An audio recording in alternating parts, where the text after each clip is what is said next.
learned that Native people have many prophecies about this time.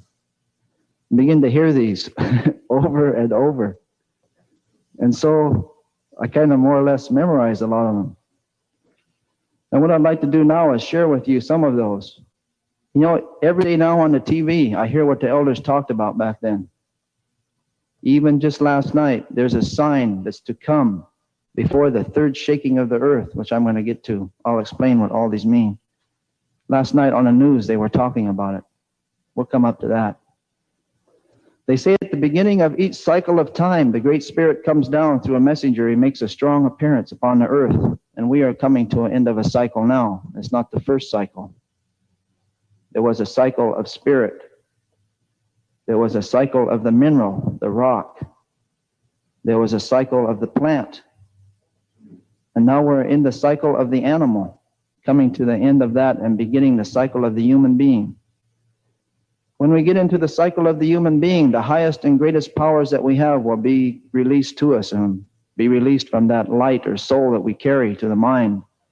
But right now we're coming to the end of the animal cycle when we have investigated ourselves and learned what it is to be like an animal on this earth. And at the beginning of this cycle of time, long ago, the Great Spirit came down and he made an appearance. He gathered the peoples of the earth together, they say, on an island that is now beneath the water. And he said to the human beings, he said, I'm going to send you to 4 directions, and over time, I'm going to change you to 4 colors. But I'm going to give you some teachings, and you will call these the original teachings.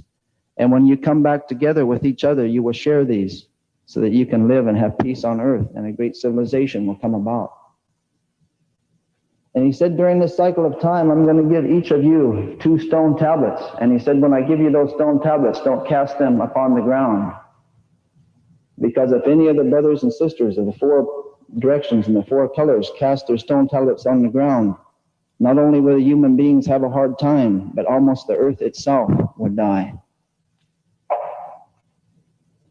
And so he gave us each a responsibility, and we call that the guardianship. And to the Indian people, the red people, he gave the guardianship of the earth. And we were to learn during this cycle of time the teachings of the earth and the plants that grow from the earth and the foods that you can eat and the herbs that are healing. So that when we came back together with the other brothers and sisters, we could share this knowledge with them, because something good was to happen on the earth. And to the south, he gave the yellow race of people the guardianship of the wind, and they were to learn about the sky and breathing and how to take that within ourselves for spiritual advancement. And they were to share that with us in this time. And to the west, where there's blackness of night, he gave the black race of people the guardianship of the water, and they were to learn the teachings of the water, which is the chief of the elements. It is the most humble and also the most powerful. When I went to the University of Washington and learned that it was a black man that invented blood plasma, it didn't surprise me, because blood is water. And the elders already told me that black people would bring the teachings of water to humanity. And to the north, where there's white snow on this continent, he gave the white race of people the guardianship of the fire. And if you look at the center of many of the things they do, you will find the fire. In this light bulb, they say that is the white man's fire. If you look at the center of a car, you will find a spark. If you look at the center of the airplane, the train, you will find the fire. And the fire moves, also consumes. This is why it was the white brothers and sisters that began to move upon the face of the earth and reunite us as a human family, because they had the guardianship of the fire. This was their responsibility. And so a long time passed, and the Great Spirit gave each of the 4 races 2 stone tablets. Ours are kept at the Hopi Reservation in Arizona, at 4 Corners area on 3rd Mesa. I've talked to people from the black race of people. Their stone tablets are at the foot of Mount Kenya. They are kept by the Kikuyu tribe. I once had the honor of presenting a sacred pipe of the Kikuyu tribe carved from the red pipestone of Mount Kenya. One time I was at an Indian spiritual gathering about 15 years ago, and a medicine man from South Dakota put a beaded medicine wheel in the middle of the gathering, and it had the 4 colors and the 4 directions. And he asked the people, where is this from? And they said, oh, probably Montana, South Dakota, maybe Saskatchewan. He said, this is from Kenya. It was beaded just like ours, same colors.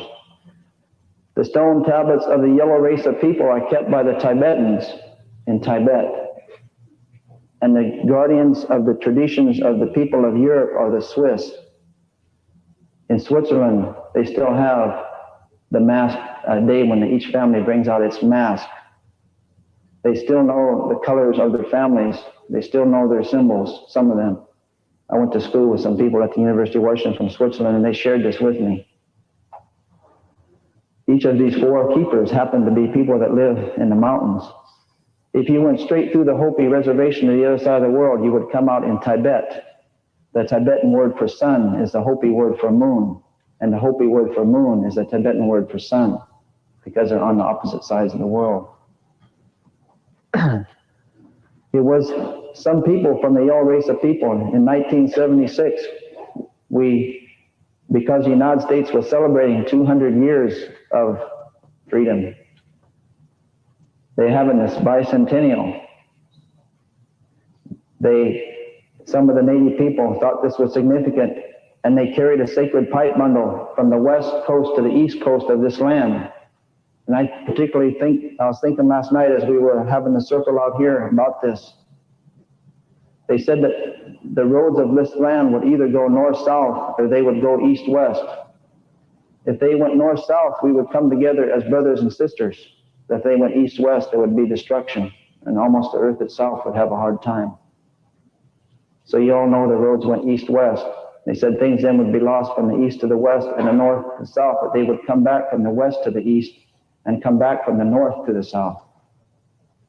They would be lost from the south to the north.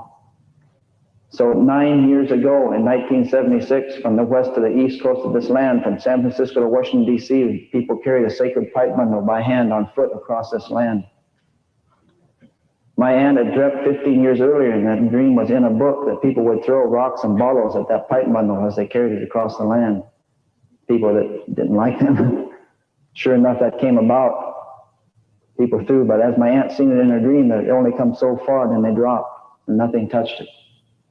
When they got up to the top of the Rockies, they hit a hard storm, and there was an elder man. He had long white hair. He says, I will carry it now. They had a van, and then they had people walking by the van carrying that bundle, and then the old man got out of the van. He carried it clear through that storm.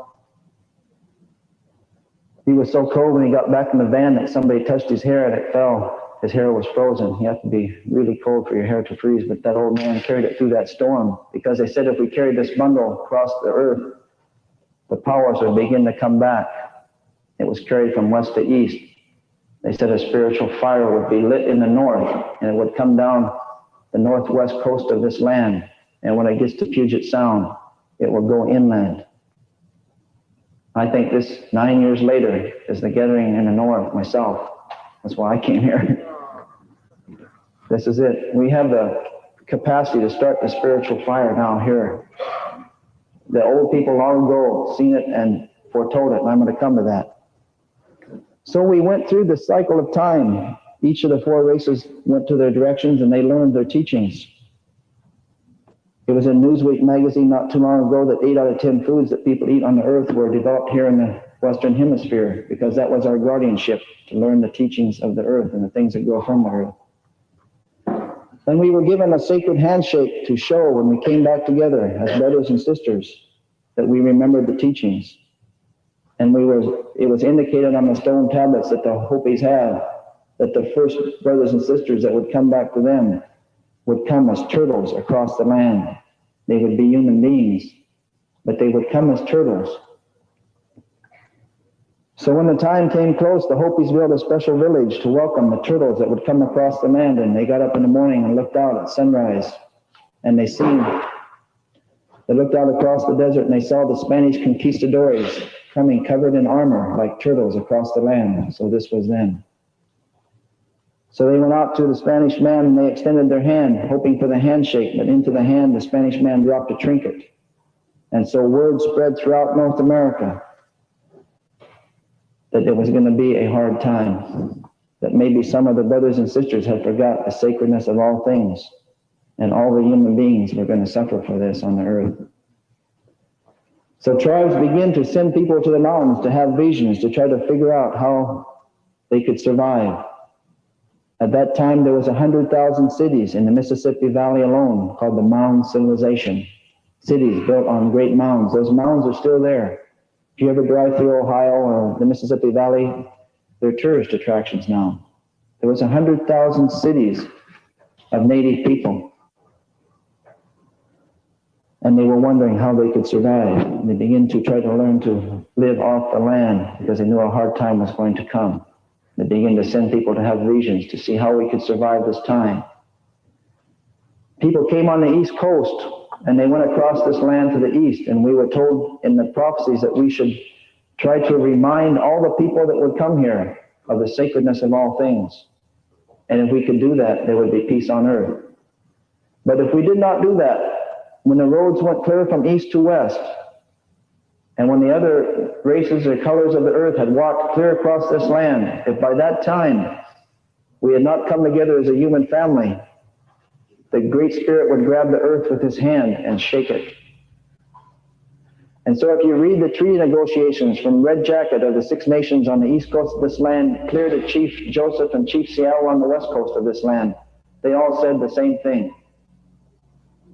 Chief Joseph said, I accord you the right, and I hope that you accord me the right to live in this land. We always were trying to live together. But instead of living together, you all know there was separation, there was segregation. They separated the races, they separated the Indians, and they separated the blacks. In the state of Washington, it was against the law for an Asian to marry a white person. Up until not too long ago, there was separation. So when they got to the west coast of this land, the elders that were aware of many of these prophecies, and I should say that I know that every one of you from your tribal backgrounds have your own prophecies, and I'm probably not the most deserving person to be speaking, and there is going to be a time, I think, on the agenda for other people to share, and I hope that you open up and do share. When they got to the west coast of this land, they said they would then begin to build a black ribbon, and on this black ribbon they would move a bug. And when you begin to see this bug moving on the land, that was a sign for the first shaking of the earth. And this first shaking of the earth would be so violent that this bug would be shaken off the earth into the air, and it would begin to move and fly in the air. And by the end of this shaking, this bug would be in the air around the world. And behind it would be a trail of dirt. And eventually, the whole sky of the entire earth would become dirty from these trails of dirt. And this would cause many diseases that would get more and more complicated. So the bug moving on the land, of course, it's easy to see now. In 1908, the Model T Ford was mass-produced for the first time. So the elders knew the first shaking of the earth was about to come about. That's the First World War. In the First World War, the airplane came into wide usage for the first time. That was the bug moving into the sky. And so then they knew that something very important would happen. There would be an attempt to make peace on earth on the west coast of this land, and so the elders begin to watch for this. And they begin to hear that there was going to be a League of Nations in San Francisco. So the elders gathered in Arizona around 1920 or so, and they wrote a letter to Woodrow Wilson, and they asked if Indian people could be included in the League of Nations. At that time, the United States Supreme Court had held that a reservation is a separate and semi-sovereign nation, not a part of the United States, but protected by it. And this was a concern because people didn't want the reservations to become more and more separate. They didn't want them to be considered nations. So they did not write back, and the Native people were left out of the League of Nations. So that circle was incomplete. In the League of Nations circle, there was the southern door, the yellow people. There was the western door, the black people. There was the northern door, the white people. But the eastern door was not attended. And the elders knew that peace would not come on earth until the circle of humanity is complete. Until all the four colors sit in the circle and share their teachings, then peace will come on earth. So they knew things would happen. Things would speed up a little bit. There would be a cobweb built around the earth, and people would talk across this cobweb. When this talking cobweb, the telephone, was built around the earth, a sign of life would appear in the east, but it would tilt and bring death. It would come with the sun, but the sun itself would rise one day, not in the east, but in the west. So the elders said, when you see the sun rising in the west, and you see the sign of life reversed and tilted in the east, you know that the great death is to come upon the earth. And now the Great Spirit will grab the earth again with his hand and shake it.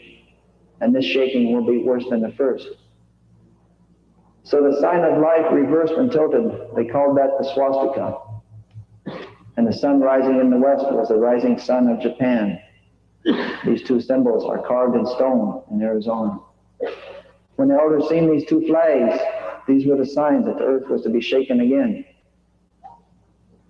And the worst misuse of the guardianship of fire is called the gourd of ashes. They said a gourd of ashes will fall from the air. It will make the people like blades of grass in a prairie fire, and things will not grow for many seasons. I saw on TV not too long ago, they were talking about the atomic bomb, the gourd of ashes. They said it was the best kept secret in the history of the United States. The elders wanted to speak about it in 1920 at the League of Nations. They would have spoken of it and foretold its coming if they could have entered into the League of Nations. The elders tried to contact President Roosevelt and ask him not to use the gourd of ashes because it would have great effects upon the earth and eventually cause an even greater destruction in the third shaking of the earth, the Third World War. But I'll get to that in a few minutes. So they knew that after the second shaking of the earth and they saw the gourd of ashes fall from the sky, they knew then they would be trying to make peace on the other side of this land. And because the peace attempt on the west coast had failed, they would build a special house on the east coast of this Turtle Island, North America. And all the nations and the peoples would come to this house, and it would be called the House of Mica. It would shine like the mica on the desert shines. So the elders began to see they were building the United Nations made out of glass that reflects like the mica on the desert. So they knew this is a house of mica, and all the peoples of the earth should go to it. So they met and talked about this. They said that in 1920s they had written and they had not been responded to. So this time they said, we better go to the front door of the House of Mica because things might get a lot worse. So elders representing a number of tribes, I believe, drove to New York City. When the United Nations opened, they went to the front door of the House of Mica. And they said these words, we represent the indigenous people of North America, and we wish to address the nations of the earth. And they said, we're going to give you 4 days to consider whether or not we will be allowed to speak. And they retreated to one of the Six Nations reserves in New York State. The Six Nations reserves are the keepers of the great law of peace of the prophet that appeared here in North America, Daganawida. And this great law of peace is still recited. It takes 4 days between sunrise and noon each year in Indian by memory. It's recited about this time of year. 4 days later, they came back. I believe the nations of the earth, they heard that the Indians had come to the door. And they voted to let the Indians in. They wanted to hear what they had to say. But the United States is one of 5 nations, and the United Nations with a veto power, and still they were concerned because this time the native sovereignty was even stronger. And I believe they vetoed the entrance of the native people. So then they knew other things would happen on the earth, and the United Nations would not bring peace on earth, but there would be continuing and deepening confusion, and that the little wars would get worse. So they retreated to the Six Nations Reserve, and they talked about this, and they said the time is really getting close now, 1949. They said, we're going to divide the United States into 4 sections, and each year we're going to have a gathering, and we're going to call these the White Roots of Peace gatherings. They begin to have these around 1950. And they authorized certain men to speak in English for the first time about these prophecies. One that I used to listen to many times over and over was Thomas Benyaka. He is a Hopi man, I believe he's still living, who was authorized to speak in English about what was on the stone tablets. And he spent his lifetime, has dedicated his lifetime to doing this. And they begin to tell us at these gatherings, they said, in your lifetime, you're going to see things happen. It was strange when they said it in the 1950s and 1960s, but now it seems very clear, but then it was unusual. They said, you're going to see a time in your life, men are going to become women. They said, the Great Spirit, he's going to make a man on the earth. He made him a man, but this man's going to say, I know more than the Great Spirit. I'm going to change myself to be a woman. And they will even nurse children. They said, the Great Spirit's going to make a woman on this earth. She's going to say, I know more than the Great Spirit. I want to be a man. And she will be physically a man. This sounded strange. And maybe in their vision they saw Boy George. I don't know. They said, you're going to see a time in your lifetime, the human beings are going to find the blueprint that makes us. They're going to find the blueprint that makes us. They call that now DNA, dinucleic acid. And they said they're going to cut this blueprint. They call that now genetic splicing. They said they're going to make new animals upon the earth. And they're going to think these are going to help us. And it's going to seem like they do help us. But maybe the grandchildren and great-grandchildren, they're going to suffer. I don't know if you heard on the news last month, in the United States now, they have genetically spliced a new germ, never before released in the environment. They want to release this germ into the cotton fields of the South. They say it will rejuvenate and strengthen the cotton. They had scientists on the CBS Evening News the other night talking about it. And one scientist, he said what the elders said in 1950. He says, this will not harm us. We've put it in a lot of tests. And the other scientist, he said what the elders also said. He said, no, this has never before been in the environment. We have no idea what it will do. But the elders spoke of it long ago. They said it will seem harmless, but it will hurt the great-grandchildren. The elders said long ago, they will release these things. They will use them. This is going to be released not too long from now. They're making new animals. The elders talked about this. They said you will see new animals, and even the old animals will come back. Animals that people thought had disappeared. They will find them here and there. They begin to reappear. They said you will see a time, about this time, they said, there's going to be a time, and I know that many of you are from tribes that also have this prophecy. They said there's going to be a time when the eagle will fly its highest in the night and it will land upon the moon. Some tribes say the eagle will circle the moon. Some tribes say the eagle will fly its highest in the night. And at that time, they say, many of the native people will be sleeping, which symbolically means they have lost their teachings. Or some tribes say it will be as if they're frozen. They've been through the long winter. But they say when the eagle flies its highest in the night, that will be the first light of a new day. That will be the first thawing of spring. Of course, at the first light of a new day, if you stayed up all night, you notice it's really dark. And the first light, you want to see it, but you can't. It sneaks up on you. You want to see it change, but it was dark, and then pretty soon it's getting light before you know it. We're at that time now. The eagle has landed on the moon, 1969. When that spaceship landed, they sent back the message, the eagle has landed. Traditional Native people from clear up in the Inuit that have shared with us, they have this prophecy clear down to the Quechuas in South America who have shared with us, they have this prophecy. When they heard those first words, the eagle has landed, they knew that was the start of a new time and a new power for Native people. There is absolutely nothing strong before us now. We may do anything we wish.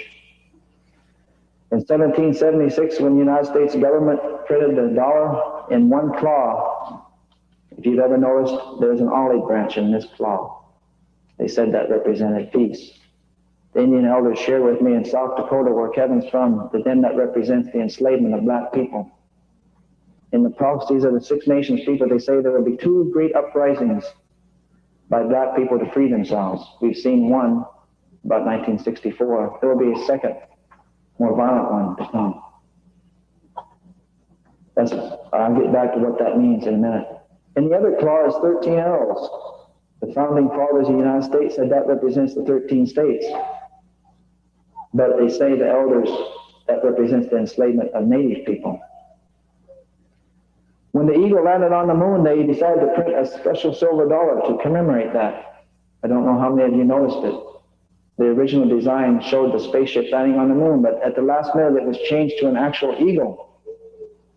And in the eagle's claws is the olive branch, but the arrows are gone. And the elders said, that's our prophecy. We have been released. There was one more uprising coming for the black race of people, and then they will be released. And this is also going to have an effect on native people, a good effect. And there's a whole other set of prophecies from the Iroquois people about that I won't have time to go into this morning. But we're in that time now. We're between the first light of a new day and the sunrise. The sunrise is about to come. When it comes up, everyone is going to see it. But you know how it is in the village. There's a few people that get up early, and there's some that sleep till noon. I'm probably one of those that sleeps till noon. And he said, when that eagle lands on the moon, the powers will begin to come back to us. And you know, as an alcoholic person, I feel that one of our greatest diseases is alcoholism. And within 7 days of the time the eagle landed on the moon, the first native alcoholism program was started on Apache Reservation in Arizona. Within 7 days of the time the eagle landed on the moon, the Freedom of Indian Religion Act was introduced into the United States Congress. Eventually it was passed in November. In 1978, it was signed by President Carter. I believe it was November 10th, making the song that Kevin sang legal to sing in every state of the United States. It was punishable at one time to go to jail for 10 years and or a $10,000 fine for singing a song or doing a sweat. This was changed in 1978. The legislation was introduced in 1969, less than 7 days after the eagle landed on the moon. These are the physical manifestations of the spiritual prophecies that we have. So they said at this time you're going to see things will speed up. The people on the earth will move faster and faster. Grandchildren will not have time for grandparents. Parents will not have time for children. It seems like time is going faster and faster, and the elders advised us, as things speed up, you yourself should slow down. The faster things go, the slower you go. Because there's going to come a time when the earth is going to be shaken a third time. The Great Spirit has been shaking the earth 2 times, the First and Second World Wars, to remind us that we are a human family, to remind us that we should have greeted each other as brothers and sisters. We had a chance after each shaking to come together in a circle that would have brought peace on earth. But we missed that. Last night they were talking on the news about the sign for the third shaking of the earth. I heard it sitting in the airport after I missed my plane. They said they're going to build what the elders called the house in the sky. In the 1950s they talked about this. They will build a house and throw it into the sky. When you see people living in the sky on a permanent basis, you will know the Great Spirit is about to grab the earth. This time not with one hand, but with both hands. Many of you of native background may have heard the spirits will warn you twice, but the third time you stand alone. We've had 2 warnings, the first 2 world wars, but now we'll stand alone in the third one. As it says in the Baha'i writings, there will be no one protected. When this house is in the sky, the Great Spirit's going to shake the earth a third time, and whoever dropped that gourd of ashes upon them is going to drop. They say at that time there will be villages in this land so great that when you stand in these villages, you will not be able to see out. And in the prophecies, these were called villages of stone, or prairies of stone. And they said the stone will grow up from the ground and you will not be able to see beyond the village. And at the center of each and every one of these villages, there will be native people, and they will walk as hollow shells upon a prairie of stone. They said hollow shells, this means they will have lost many of their traditional understandings. They will be empty within. They said after the eagle lands on the moon, some of these people will begin to leave these prairies of stone and come home and take up some of the old ways and begin to make themselves reborn, because it's a new day. but many were not.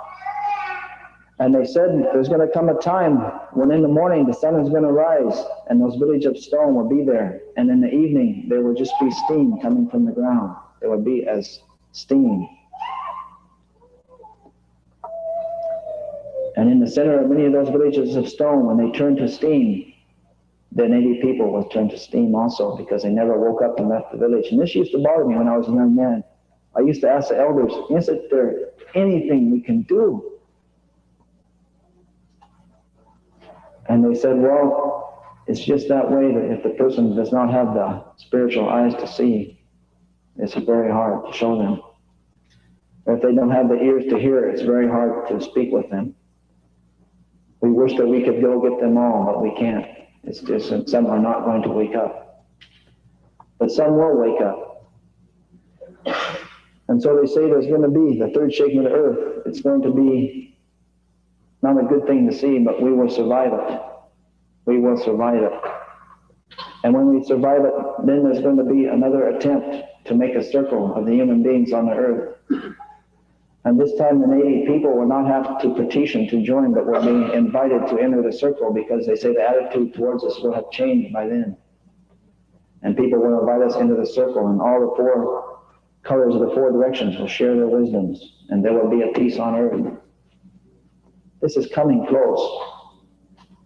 A lot of times when I share this message of the prophecies, people say, can't we change it? Could we stop it? The answer is yes. The prophecies are always either or. We could have came together way back there in 1565, and we could have had a great civilization, but we didn't.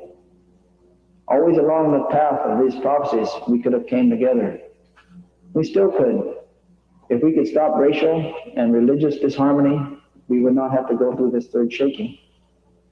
The elders say the chance of that is pretty slim. It seems to me like it's pretty slim too. But they say what we can do is we can cushion it. The word we use is cushion. We can cushion it. So it won't be quite as bad. How do we do this? We do this by sharing the teaching that will reunite us. The Hopis and their prophecies say there will be a religion that comes here. Maybe it will be true and bring unity, or maybe it will not bring unity. If it does not bring unity, a second religion will come. And the people of this religion are known in the Hopi language as the Baha-Ni, the people of Baha. Ni means people of. So I was looking for the people of Baha. I wondered who the people of Baha were. I was a Baha'i quite a while before somebody told me that Baha'i means people of Baha. I thought, oh my God. Well, I was looking for it all these years and I never even noticed it. And I found it. I was stubborn, didn't want to become a Baha'i, but my grandfather that passed away, he must have found out about it in the next round, because he came back to me 4 times. Tell me, hey, look at that again. Look at that again. Look one more time. Baha, it means light or glory. Baha'i means followers of the light, or the people of Baha. We've been waiting for these people a long time. They say they will bring a teaching that will unite the earth. So we need to share this teaching. They say the fire will come from the north. So here we are in the circle in the north, talking about the Bahanis, the people of Baha, and the teachings of Baha'u'llah. When I heard about these, none of them made any sense. But now most of it has come to pass. Last night on the news, they said the house in the sky will be put up in 1996. It was going to be put up sooner, but it's been postponed for 4 years. Maybe it'll be postponed again, but in not too long, it's going to go up. The earth as we know it is going to change. Each of us carry, I believe, a sacred drop of light.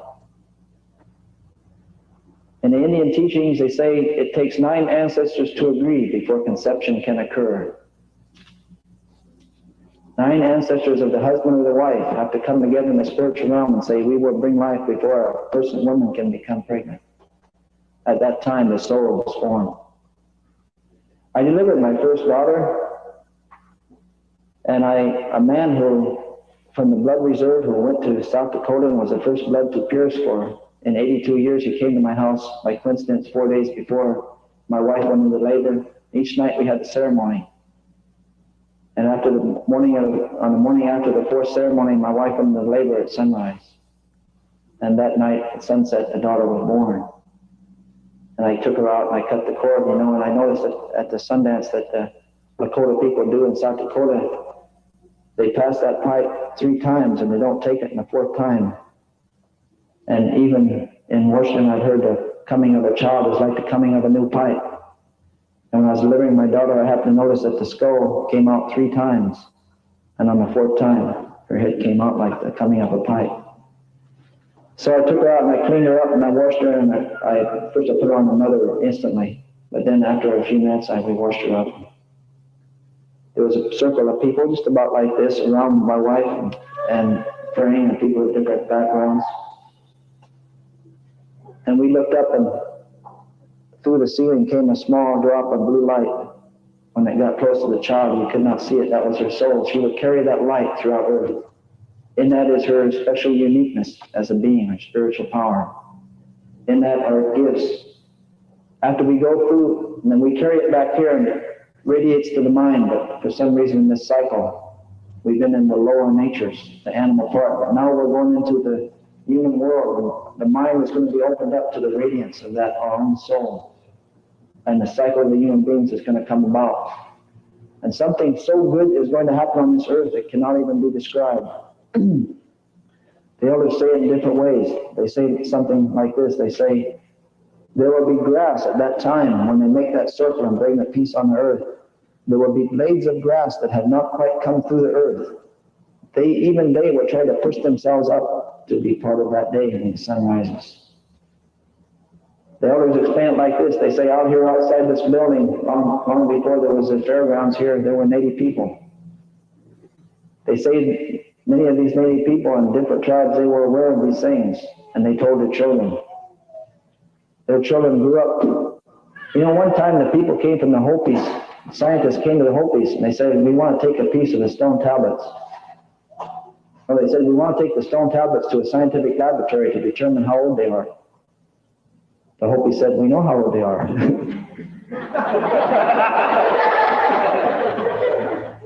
Well, the scientist says, we want to confirm it. Well, the Hopis let them take a little piece, and they did that, the carbon dating method. They found these tablets were at least 10,000 years old, maybe 50.